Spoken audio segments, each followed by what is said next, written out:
rajoon mu nekkoon seen revue de presse nekk li gën a fas yéegal kaay waaw tey ñëpp yeewoo tiis démb moom lañu yeewoo démb yendoo ko tey yeewoo ko tey di ñaan yàlla na yàlla taxaw mbokk yi nga xam ne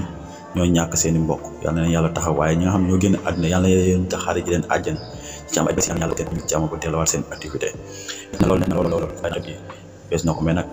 dégg nga jàppee ko nag yàlla ka lu bu neex woon yàlla du am yàlla na ko de waaw léegi nag façon réaction yu ne soit am ko ci responsabilité kii sër yi aw alkaati bi si tali bi ñëpp daal ba ci jox ni boo leen xoolee en général ñi nga xam ne ñoo yor oto yi ñu privilège yi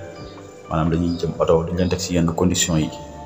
te lu ci am rek chauffeur bu lañ koy wax te chauffeur boobu coono bi muy daj yooyu tamit nañ bokkaate si yi ñuy gis bu baax a baax waaw ñu soog mu ñoo wax si ay 3e mandat wala waaye ñu def rapport Cour des comptes beeg yooyu noonu ñu fàtte tamit 3e mandat bi gaa yi koy mandat waaw mu nekkoon seen taxaw seetlu di am mbégte bu baax di leen jaajëfal tarki ngaali man waa njàmm